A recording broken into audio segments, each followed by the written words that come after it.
20번째 시간입니다. 뭐 방금 말씀드린 것처럼 우리 코로나가 갑자기 뭐 너무 심해져서 지금 참 예배드리기도 어렵고 하는 상황인데, 그 얼마 전에 나온 뉴스에 의하면 아마 그 수원 중앙 침례교회 잘 아시죠? 굉장히 큰 대형 교회인데 거기 확진자 3명이 예배에 참석을 했다고 합니다. 그래서 이제 700명과 접촉을 했는데, 확진자 3명이 예배 참석해서 700명과 접촉을 했는데 그 마스크를 다 착용하고 이렇게 방역 수칙을 잘 지켰기 때문에 700명과 접촉했음에도 불구하고 아무도 감염되지 않았다. 그래서 그 방역 수칙만 잘 지키면 교회가 오히려 더 안전하다, 이렇게 이제 뉴스에 나왔습니다. 근데 이런 뉴스는 사실 잘 크게 보도 안 하고, 교회에서 몇 명 감염됐다 이제 그런 교회들은 다 방역 수칙을 잘 안 지키는 교회들이죠. 그래서 우리가 수칙만 잘 지키면 사실은 교회가 식당 가서 밥 한 끼 하시는 것보다 훨씬 안전합니다.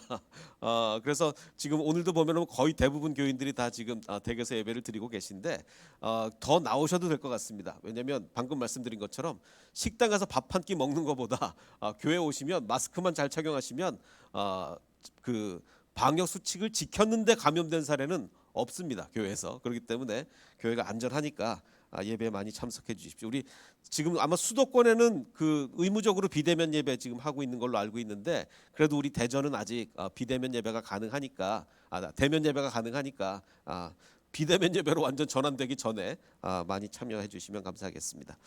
자, 오늘 그 가인과 아벨 마지막으로 이제 몇 가지 포인트만 더, 여태까지 쭉 가인과 아벨 말씀드렸는데 몇 가지, 한 3가지 정도 포인트만 더 짚어드리면, 가인과 아벨 이렇게 제사를 드립니다. 아벨이 열심히 제사를 드리는데 그때 당시 어느 미용실에서 이발을 했는지 아주 머리가 굉장히 단정합니다. 자, 이 가인과 아벨에 대해서 우리가 조금 한 번 더 생각을 할 때, 아벨은 뭘 잘했느냐? 하나님이 베푸신 은혜에 감사했죠. 하나님이 베푸신 은혜에 너무 감사해서 제사를 잘 드렸기 때문에 하나님께서 그것을 받으셨습니다. 자, 그런데 가인은 어디에 주목을 했냐면 자기 자신에게 돌아올 보상을 원했죠. 이게 무슨 얘기냐? 아벨은 그저 하나님께 감사해서 그냥 예배를 드리는 거예요. 이게 아벨이고, 가인은 뭐가 다른 겁니까? 가인은 하나님이 이거를 내 걸 잘 받으셨냐 안 받으셨냐, 여기에 관심이 있는 거예요. 그래서 야, 받으시면 그게 내 보상을 받은 거죠. 야, 하나님이 받으셨구나. 내가 뭘 얻었구나. 근데 거기에 관심이 있으니까 하나님은 거기 그 제사를 받지 않으시는 겁니다. 예배는 정말 순수한 예배 그 자체가 돼야 되는 거예요. 제가 여러 번 거듭 말씀드리지만 오늘 예배 가서 무슨 은혜 받아야지, 이것도 아닙니다. 은혜 받아야지가 아니에요. 가서 나를 드려야지, 하나님께 내 시간을 드려야지, 내 마음을 드려야지, 이게 예배지. 가서 은혜 받아야지, 왜 은혜 안 주는 거야, 뭐 이러시면 안 되는 겁니다. 자, 그래서 이게 그 이제 공자의 얘기긴 하지만 뭐 옛 현인들의 얘기를 들어보면 이 공자는 예수님을 모르고 하나님도 몰랐지만 하나님이 만드신 이 세상을 조금 잘 알았죠. 그렇죠? 하나님이 만드신 세상의 이치를 좀 안 사람 아니겠습니까? 그러니까 이런 사람의 이야기를 듣는 것도 꽤 도움이 됩니다. 예수님을 모르는 사람이었지만 공자가 이런 말을 했죠. 군자는 의에 기뻐하고 소인은 이에 기뻐한다. 군자와 소인을 대조하면서 군자는 그 의로움, 이 세상에 의가 실현되는 것, 이것에 기뻐한다. 근데 소인은 뭐에 기뻐합니까? 자기 자신에게 돌아오는 이익에 기뻐하는 거야. 이익. 자, 그러면 아벨은 무엇에 기뻐했습니까? 하나님의 의, 하나님의 뜻, 하나님의 베푸신 은혜, 여기에 기뻐했고, 가인은 뭐에 기뻐했습니까? 자기 자신에게 돌아오는 보상, 뭐 하나님이 내 걸 받았냐 안 받았냐, 뭐 이런 거에 관심을 가지게 된 거죠. 자, 두 번째 포인트를 한번 보면, 자, 우리 선악과를 먹고 난 후에 아담과 하와는 형벌을 받았습니다. 그래서 형벌을 받았죠.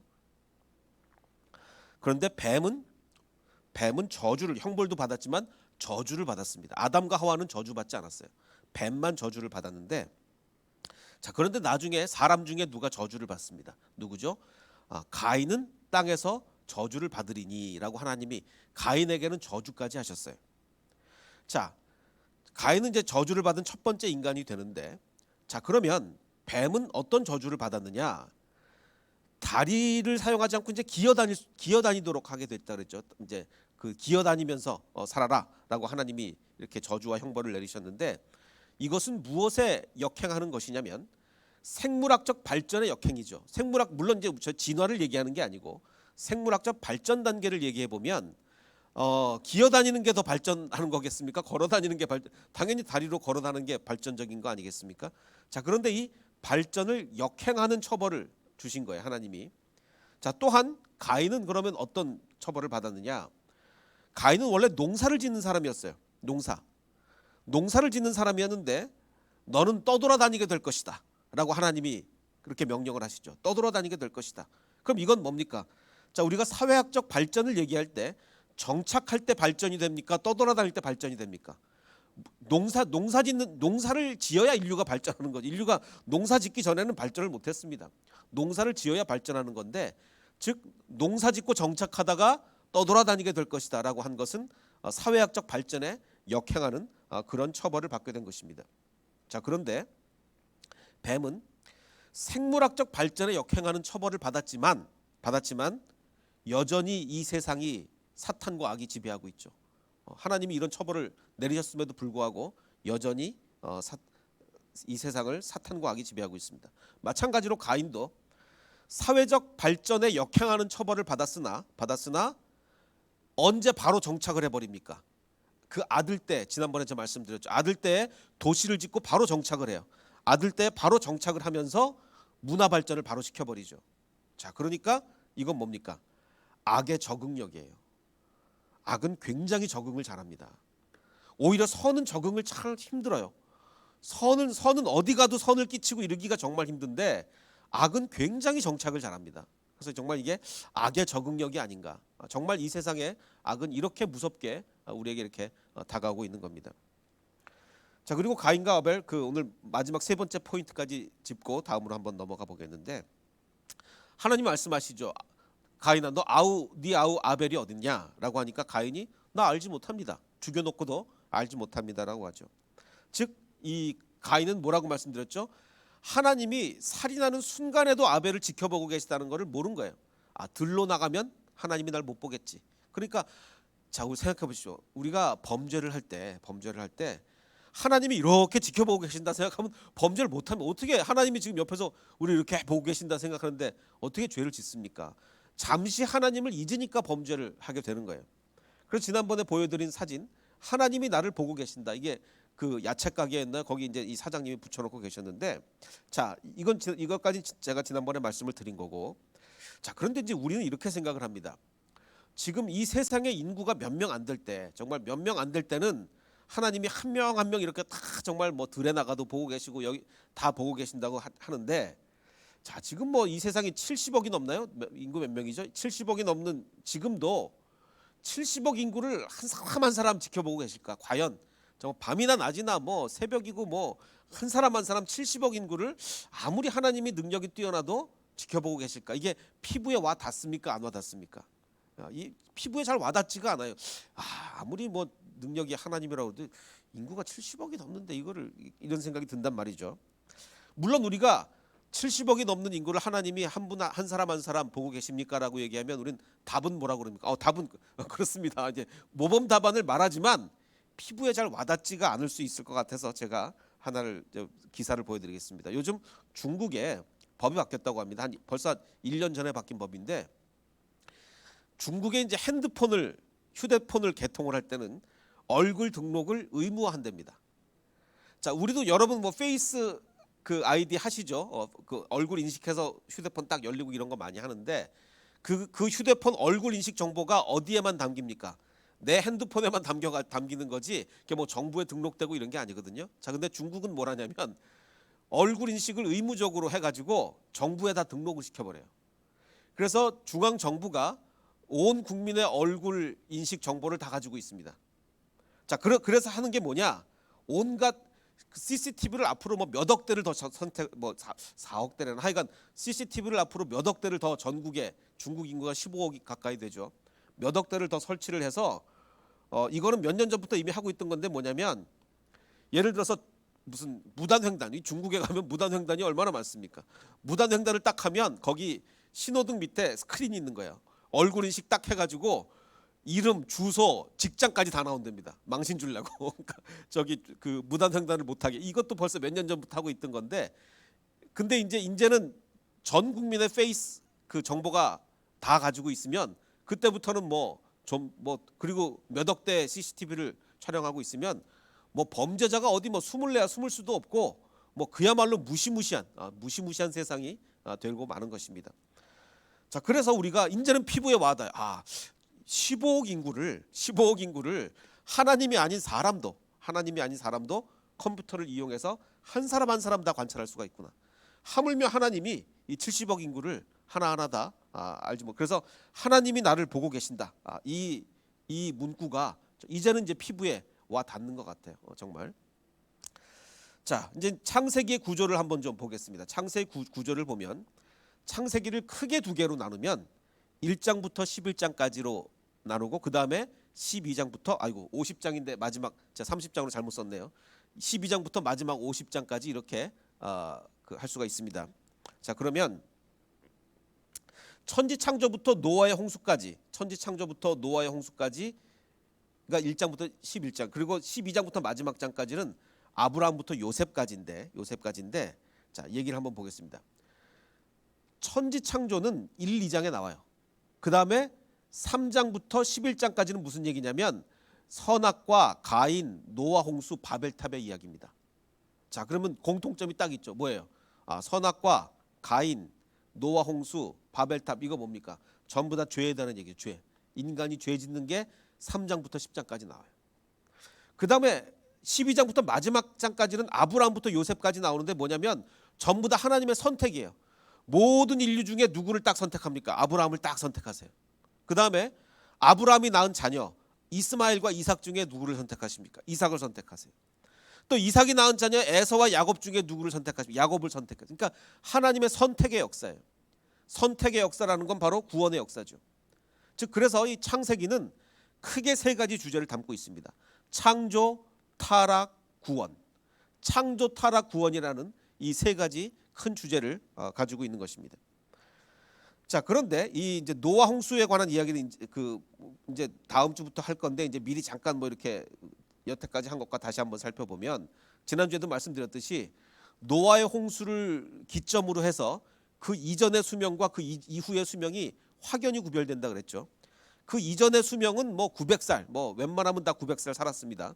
900살을 살았고 그 노아 이후 홍수 이후부터 급격히 이제 수명이 줄어들게 되는데 그걸 이제 그래프로 그리면 이렇습니다. 그래프로 그리면 노아의 홍수 이전에는 900살 계속 살다가 홍수 이후로 이제 한 명이 빠진 일부러 좀 예외이기 때문에 365살밖에 못 살고 승천한 365살밖에 못 살고 승천한 에녹을 이제 표에서 뺐습니다. 자연사한 사람들 쫙 기록하면 노아 홍수 이전에는 900살 계속 살다가 홍수 전에 이제 급격하게 이렇게 줄어들게 되는데 자, 그럼 이게 우리가 이제 이렇게 생각할 수가 있죠. 고대 그러니까 홍수 이전에 인류가 오래오래 살았다는 기록이 성경 말고도 또 있냐? 성경에는 그런 기록이 있는데 성경 외에 다른 기록이 있느냐라고 이제 우리가 좀 찾아보게 됩니다. 그 인류 최초의 문명이라고 그러면 우리가 다 어떤 문명을 얘기를 하죠? 이제 수메르 문명을 얘기하게 되는데 그 수메르 왕들의 명단이 있습니다. 이런 프리즘에 왕들의 명단이 쫙 이렇게 나오고 그 왕들이 이제 몇 년 동안 통치를 했느냐에 대한 이 기록이 있습니다. 얼마나 신뢰할 수 있을지 모르겠지만 그 기록이 있어요. 근데 그 기록을 보면 좀 황당하긴 합니다. 이 수메르 왕의 명단이 홍수 이전에 이렇게 뭐 한 두 개만 보면 28,000년 동안 다스렸다. 그리고 뭐 이게 기록이 세 개가 있는 이유는 이런 그 기록들이 여러 개가 발견이 돼요. 여러 개가 발견이 되는데 그 기록마다 통치 연도 수가 좀 달라요. 그래서 일단 다 기록을 해보면 뭐 어떤 기록에는 수메르의 첫 번째 왕이 뭐 28,000년 다스리고 뭐 다른 기록엔 67,000년 다스렸다는 기록도 있는데 하여간 뭐 황당하긴 한데 뭐 이런 게 쭉 있다가 이 수메르의 기록도 보면 대홍수가 난 이후에는 이게 또 연도수가 급격하게 줄어듭니다. 연도수가 마치 성경처럼 대홍수가 난 이후에는 이 연도수가 급격하게 줄어들어요. 자, 그러면 이 사실을 가지고 신앙이 없는 사람이 내리는 해석과 우리 신앙인들이 내리는 해석이 다릅니다. 똑같은 증거를 놓고도 신앙이 없는 사람이 내리는 해석과 신앙인들이 내리는 해석이 다른데 먼저 신앙이 없는 사람들이 내리는 해석은 이렇습니다. 봐라, 그 수메르 왕 얘기가 그게 어디 진짜겠냐? 그거 뭐 몇만 년을 다스리고 말이 되냐? 이게 다 설화다, 설화. 그건 다 옛날 얘기고. 자, 그런데 수메르 왕 이야기가 설화이듯이 성경도 마찬가지다. 그게 뭐 900년 살고 말이 되냐? 이것도 설화다라고 얘기하는데 이 안 믿는 사람들은 거기에 더 나가서 어디까지 나가냐면 수메르의 기록을 베낀 설화다.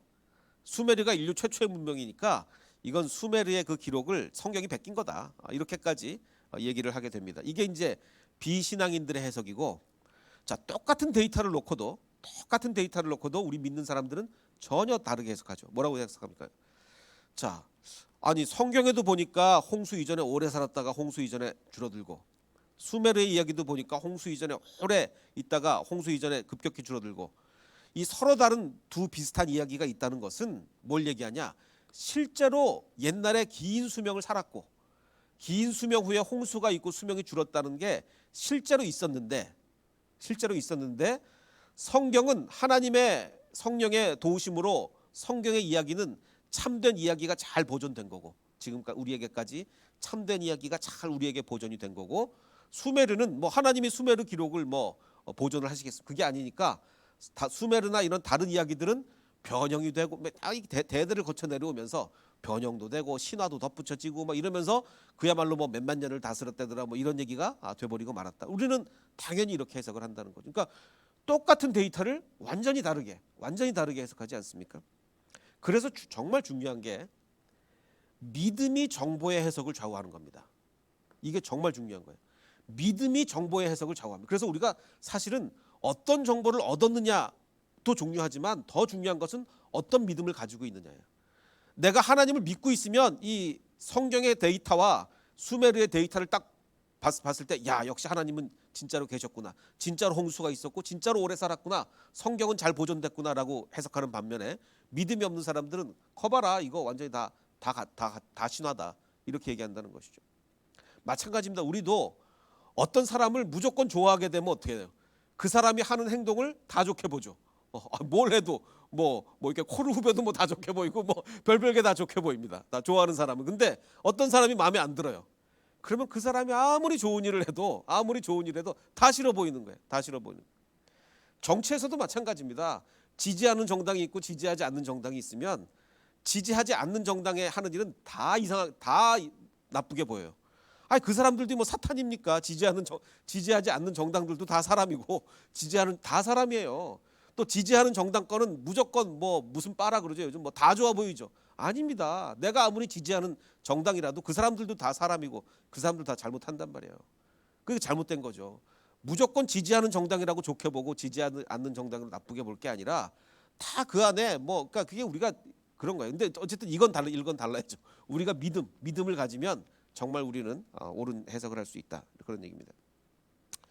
자, 그래서 그러면 이 정말 옛날에 뭐 900년 이상 살았다는 것을 그러면 어떻게 해석하는 사람들이 있느냐? 아마 이 이야기는 많은 분들이 알고 계실 겁니다. 이 창조과학의 이론은 뭐 창조과학의 이론 중에서도 아마 제일 유명한 이론일 테니까 아마 대부분 다 알고 계시리라 생각하는데, 하나님이 천지를 창조하실 때 즉 하늘 아래의 물과 하늘 위의 물로 창조를 하셨죠. 그래서 하늘 아래의 물, 그러니까 궁창, 하늘 아래의 물, 하늘 위의 물 이렇게 나누게 하셨고, 근데 이제 노아의 홍수 때 어떻게 그렇게 물이 많이 쏟아지게 되었느냐? 그러니까 그림을 그리면 이렇습니다. 지구 위에 이제 궁창 위에 이렇게 물이 있는 거예요. 노아의 홍수 때 그 어마어마한 물이 어디서 나왔냐? 하늘의 창문들이 열려서 그러면 이제 궁창 위에 하늘 위에 있던 물들이 내려오게 됐다라고 이제 창조과학회는 얘기를 하고 있고, 그래서 이제 그 후에는 그 노아의 홍수 이후에 어떤 변화가 생겼느냐?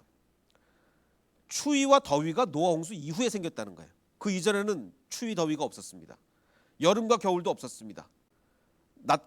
뭐 이런 얘기인데, 자, 그럼 이게 무슨 얘기냐?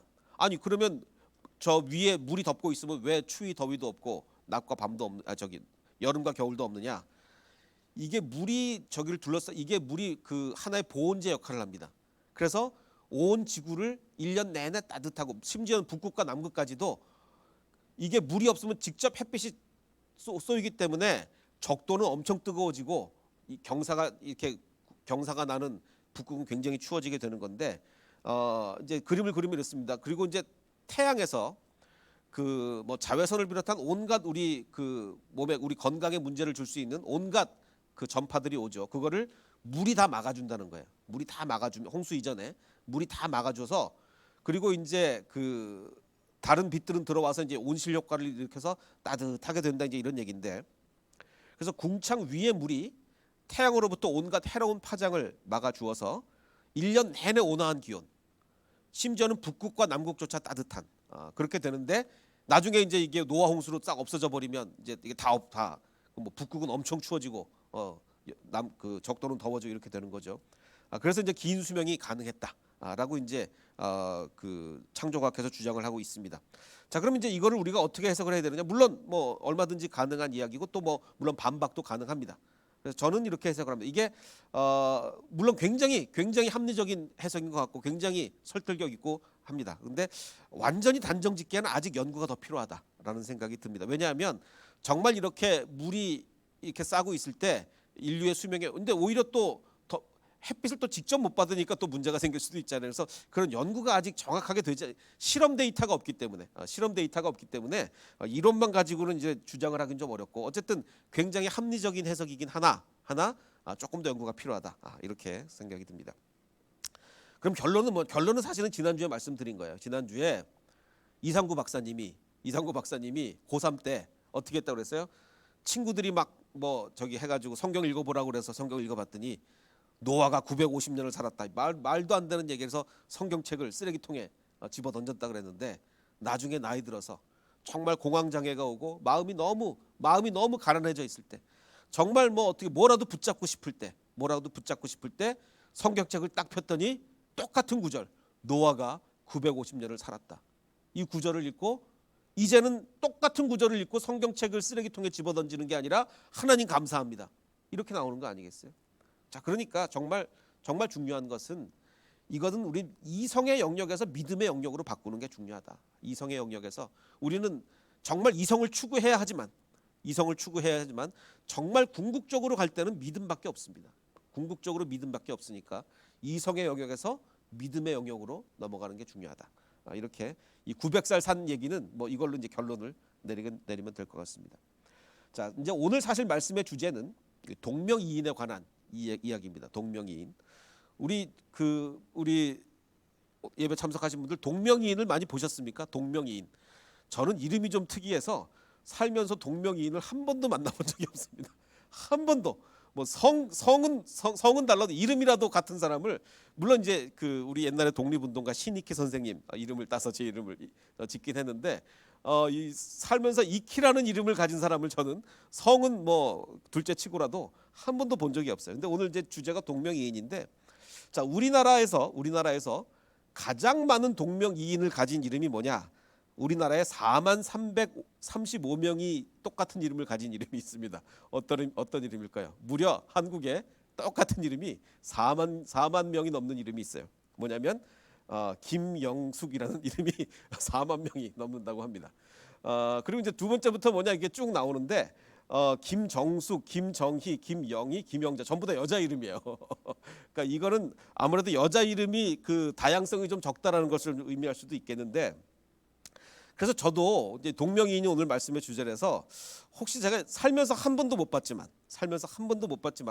혹시 제 동명이인이 있을 수 있지 않을까라고 해서 검색을 해봤습니다. 어제 검색을 그 페이스북에 검색하면 이름이 쫙 나오죠. 그래서 페이스북에 나랑 같은 사람이 유이키가 정말 있나 한 번도 못 봤는데 보니까 몇 명 더 있어요. 몇 명 더 있더라고요. 자, 아마 여러분들은 저보다는 더 많이 보셨을 것 같은데. 자, 그럼 이제 신약 성경의 동명이인은 얼마나 많이 있냐? 신약 성경을 한번 제가 이 표는 여러 번 제가 보여드렸습니다. 이 신약 성경 그 시대 물론 성경 말고도 그 예수님이 살으셨던 AD 1세기에 유대인 이름 중에서 제일 흔한 이름이 뭐냐? 그걸 어떻게 알 수 있냐면 그 유대인의 아주 독특한 장묘 방식 때문에 알 수가 있는 건데 그때 당시 유골함들이 아직도 2000년이 지난 지금까지도 많이 남아 있단 말이에요. 그 2000년 전에 그 유골함을 AD 1세기의 유골함들을 이렇게 뒤져보면 거기 이름이 써 있어요. 이름이. 그래서 정말 통계적으로 의미가 있을 만큼 그 많이 발견이 됐기 때문에 어느 이름이 제일 흔한가를 예수님 살았던 당시 AD 1세기에 어느 이름이 제일 흔했는가를 알 수 있는데 제일 흔한 이름이 뭐냐? 탑 뭐 5 정도 보면 시몬 이름이 무려 21%가 시몬이에요. 5명 중에 그러니까 유대인들은 이름이 정말 몇 개 안 돼요. 몇 개 갖고 다 돌려 쓰는 거예요. 시몬이라는 이름이 21%. 뭐 성경에도 많죠. 뭐 시몬 베드로가 당연히 시몬이고 강제로 예수님의 십자가를 지고 간 사람의 이름이 뭡니까? 구레네 사람 시몬. 뭐 비롯해서 신약 성경에만 뭐 한 시몬이 9명 정도 나옵니다. 자, 이름이 제일 흔한 이름 AD 1세기에 제일 흔한 유대인 이름 2위가 뭐냐? 요셉. 무려 14%의 이름이 요셉이에요. 예수님의 그러니까 마리아의 남편 요셉일 뿐만 아니라 아리마대 요셉도 요셉이고 뭐 그 당시 사람들 그 10명 중 100명 중에 14명은 이름이 요셉입니다. 심지어는 예수라는 이름도 무려 9%예요. 거의 10명 중에 한 명이 이름이 예수인 거죠.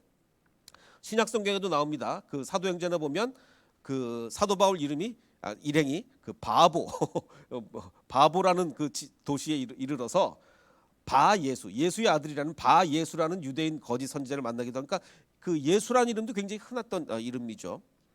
자, 이렇게 이제 굉장히 흔한 이름이 있는 반면에 굉장히 드문 이름이 있습니다. 당연히 드문 이름이 있는 오늘은 그 드문 이름이에요. 어떤 이름이냐?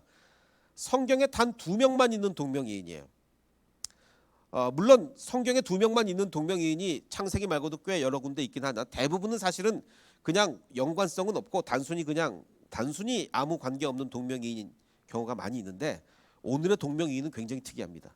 어떻게 특이하냐면 4장 가인의 족보에 에녹도 나오고 라멕도 나오는데 바로 그 다음 장 셋의 족보에도 에녹이 나오고 라멕이 나와요. 이건 뭔가 굉장히 더군다나 에녹이라는 이름은 성경에 딱 2명밖에 없어요. 그런데 여기 딱 셋의 후손에 나오고 가인의 후손에 나온다고요. 라멕도 성경에 2명밖에 없어요. 그런데 가인의 족보에 나오고 셋의 족보에 나온단 말이에요. 이렇게 드문 동명이인이 양쪽 족보에 나란히 나온다는 것은 더군다나 그냥 에녹이 있었다 라멕이 있었다 이것만 나오는 게 아니고 족보가 쫙 누구를 낳고 하다가 에녹과 라멕에게는 설명이 있어요. 설명이 들어가요. 양쪽 다. 이건 뭔가 굉장히 의도적이다. 양쪽 족보에 똑같이 에녹과 라멕이 있고 그냥 낳고에 나오는 게 아니라 에녹은 이런 사람이었다. 라멕은 이런 사람이었다. 설명이 있다는 것은 굉장히 의도적이다. 그럼 어떤 의도를 가지고 있겠는가? 먼저 가인의 족보 속 에녹은 어떤 사람이냐? 가인의 바로 아들이죠. 가인이 성을 쌓고 아들의 이름으로 성을 이름 지어서 에녹이라고 이렇게 지었습니다. 이게 이제 가인 족보의 에녹이고 셋의 족보의 에녹은 어떤 사람? 우리 유명하죠. 잘 알죠. 에녹은 무드셀라를 낳은 후 300년을 더 하나님과 동행하는 사람이었어요. 셋의 족보에 뭐 다른 사람이 하나님과 동행했다 없습니다. 근데 정말 물론 동행했겠지만 정말 이 에녹만큼 하나님과 동행하는 사람이 없었어요. 그래서 300년을 더 하나님과 동행하며 자녀들을 낳았고 365세를 살았고 에녹이 하나님과 또 얘기입니다. 얼마나 하나님과 동행했냐면 2번을 강조해요. 이 사람은 하나님과 동행했다를 2번 강조하고 하나님이 그를 세상에 있지 아니하게 했습니다. 이게 무슨 얘기냐? 하나님이 이 에녹을 이제 승천을 시킨 건데 두 개를 비교해 보면 가인의 에녹은 자기 이름으로 도시를 세웠습니다. 자기 이름으로 땅에 소망을 둔 사람이에요. 땅에 소망을. 그런데 셋의 에녹은 뭡니까? 하나님이 하늘로 불려 올라갔어요. 얼마나 하늘을 소망했으면 하나님이 하늘로 이렇게 불려 올라갔어요. 하늘에 소망을 둔 에녹. 일부러 이 성경이 똑같은 사람 이름 에녹을 통해서 일부러 대조하려고 하는 거라. 이거 분명히 알 수가 있어요. 이 에녹이라는 사람이 얼마나 대단했냐면 신약 성경 히브리서에도 나오죠. 히브리서 11장에 믿음으로 에녹은 죽음을 보지 않고 옮겨졌으니 하나님이 그를 옮기심으로 다시 보이지 아니하였느니라. 그는 옮겨지기 전에 하나님을 기쁘시게 하는 자라 하는 증거를 받았느니라. 정말 부럽지 않습니까? 하나님이 이제 천국으로 끌고 가시는데 이미 에녹은 하나님을 기쁘시게 하는 자다라는 증거를 받았으니 얼마나 너무너무 훌륭한 사람인 거예요. 그래서 보면 혼자 이렇게 365년 다 900년 이상 사는데 혼자 365년 딱 살았는데 이게 너무 멋있어 보이는 거죠. 너무 멋있어 보이는 거예요. 그럼 하나님이 왜 이렇게 빨리 데려가셨냐? 다른 사람 다 900살 사는데. 지금 이 당시가 어떤 당시예요? 너무너무 지금 좀 있으면 이제 노아 홍수 오는 거잖아요. 인류가 죄악의 끝으로 달려가는 이 시점에서 하나님이 정말 이 하나님을 기뻐하는 자를 그냥 데려가 주신 게 아닌가, 그런 생각을 하게 됩니다. 이 사람이 세상에 살면 얼마나 괴롭겠어요. 혼자 하나님을 기쁘시게 하고 있는데 세상에 사는 게 얼마나 괴롭겠습니까? 이 동명이인 얘기를 또 해보면 얼마 전에 이런 신문 기사가 나왔더라고요. 그 나미비아라는 곳에서 아돌프 히틀러라는 이름을 가진 사람이 지방선거에 시의원 선거에서 압승을 했다.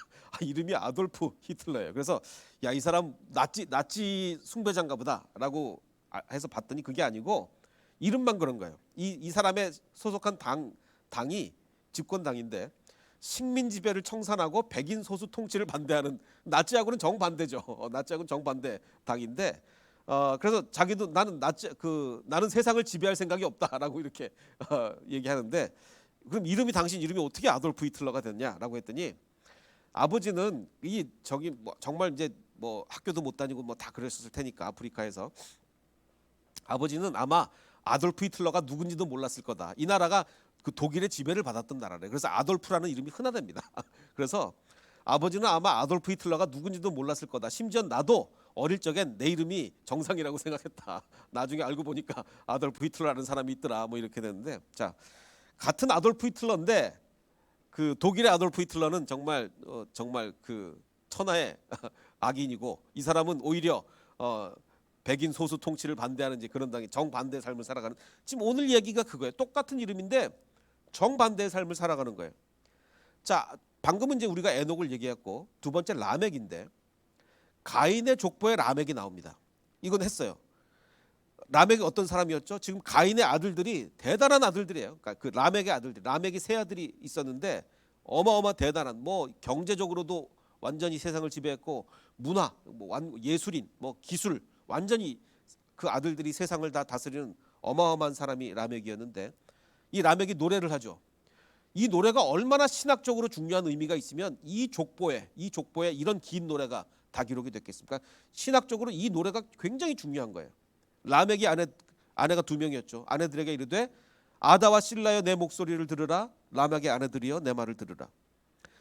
어떤 사람이 나한테 상처밖에 안 입혔는데 나의 상처로 말미암아 나 그 사람 죽였다. 그 사람 나한테 상처 입혔는데 나 그 사람 죽였다. 나의 상함으로 말미암아 더군다나 그 사람은 청년이었다. 청년이었다. 나 이 노인이 내가 무기가 좋으니까 청년을 내가 죽여버렸다. 가인을 위해서는 벌이 7배일진데 라멕을 위해서는 77배다. 이렇게까지 이야기했어요. 즉 복수를 노래한다고 제가 말씀을 드렸습니다. 복수를 노래하는 라멕인데 이건 가인의 라멕이고, 셋의 라멕은 완전히 다릅니다. 셋의 라멕은, 자, 이건 5장에 나오는 셋의 족보예요. 다른 라멕입니다. 라멕은 182세의 아들을 낳고 이름을 노아라고 했습니다. 노아의 아버지예요. 노아라고 했고, 왜 그랬느냐? 라멕이 그때 뭐라고 얘기했냐면 여호와께서 땅을 저주하심으로 수고롭게 일하는 우리를. 이건 무슨 얘기입니까?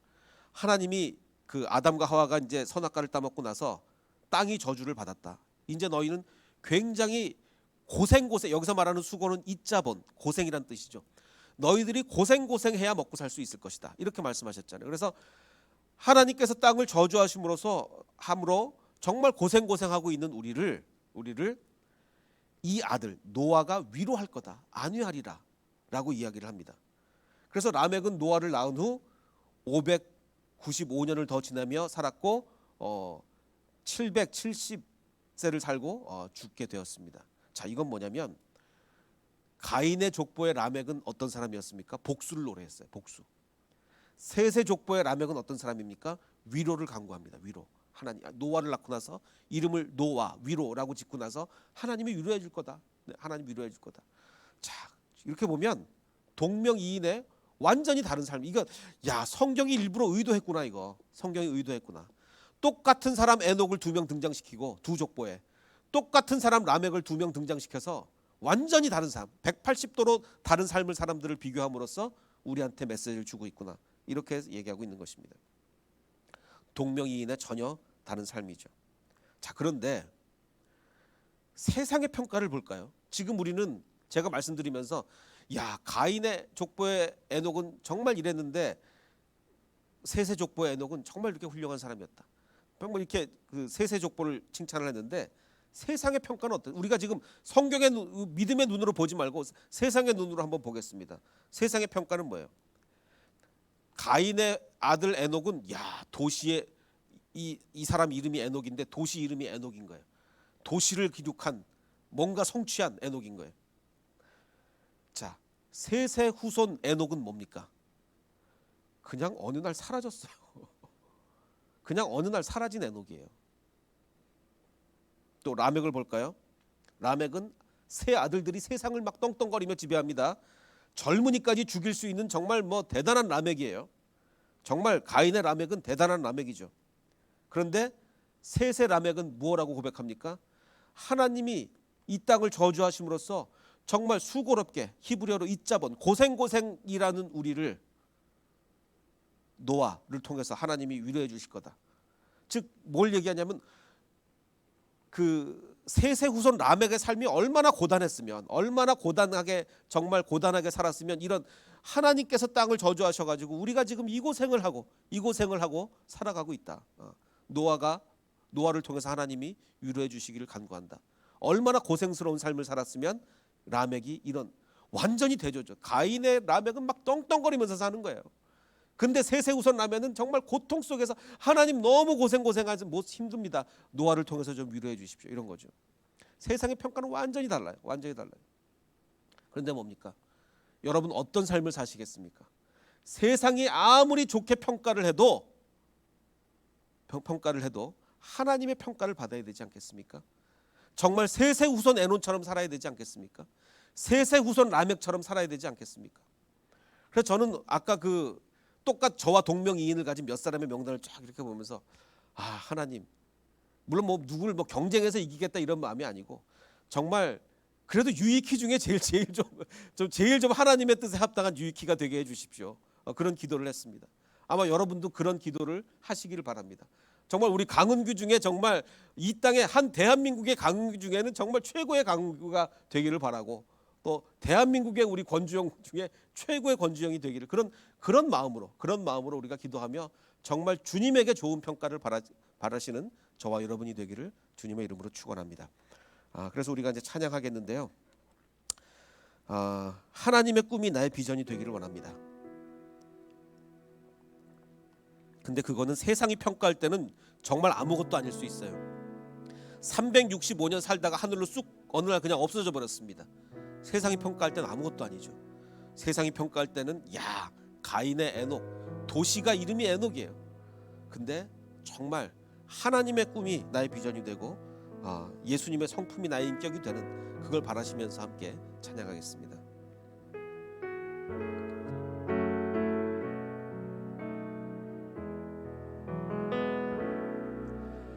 이 세상을 살아가는 동안에 나의 힘을 의지할 수 없으니 기도하고 낙심하지 말 것은 주께서 참 소망이 되심이라. 주의 길을 걸어가는 동안에 세상의 것 의지할 수 없으니 감사하고 낙심하지 말 것은 주께서 참 기쁨이 되심이라.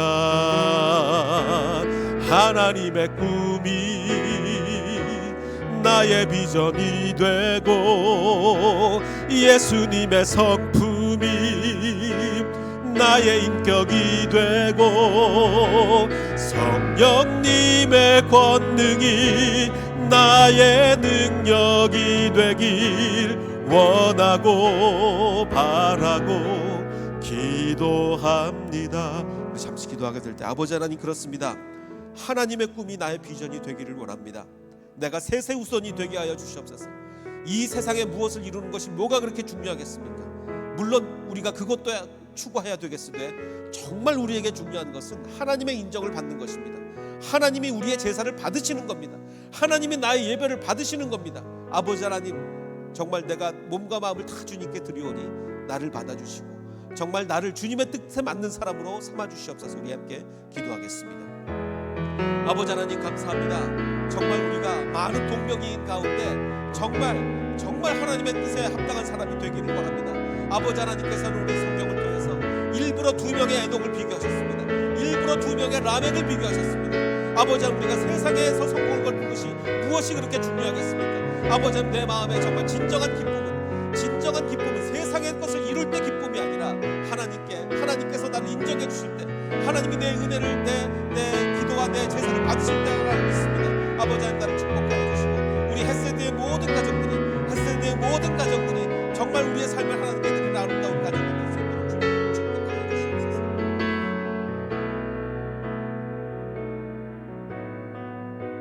우리 다 함께 일어나 고백하며 찬양합니다. 이 세상을 살아갈 동안에 우리 힘 의지할 수 없습니다. 오직 세세 후손들처럼 하나님 의지하며 살아가는 우리 되게 해 주시옵소서. 우리 함께, 우리 온라인으로 정말 많은 분들 예배하고 계시지만 우리 함께 가정에서도 함께 고백하겠습니다.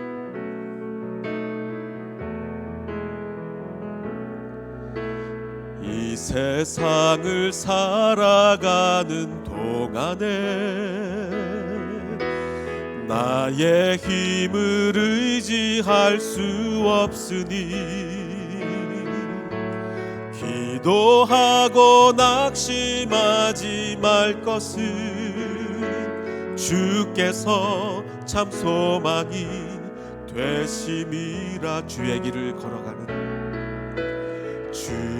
길을 걸어가는 동안에 세상의 것 의지할 수 없으니 감사하고 낙심하지 말 것은 주께서 참 기쁨이 되심이라. 하나님의 꿈이 나의 비전이 되고 예수님의 성품이 나의 인격이 되고 성령님의 권능이 나의 능력이 되길 원하고 바라고 기도함. 하나님의 꿈이 나의 비전이 되고 예수님의 성품이 나의 인격이 되고 성령님의 권능이 나의 능력이 되길 원하고 바라고 기도합니다. 아버지 하나님, 오늘은 우리가 2명의 에녹의 삶, 2명의 라멕의 삶을 보았습니다. 우리가 어떤 쪽을 설 것입니까? 아버지 하나님, 내 삶이 정말 주님 보시기에 기뻐하는 그런 삶이 될 수 있도록 축복하여 주시옵소서. 이제는 우리 구주 예수 그리스도의 은혜와 아버지 하나님의 무한하신 사랑과 성령님의 감화 감동 충만하게 역사해 주심이 오직 주님이 인정하시는 삶을 살기를 원하는 이 자리에 있는 모든 백성들 머리 위에, 그리고 인터넷으로 예배하는 모든 백성들 머리 위에 이제로부터 영원토록 함께 하시기를 간절히 축원하옵나이다. 아멘.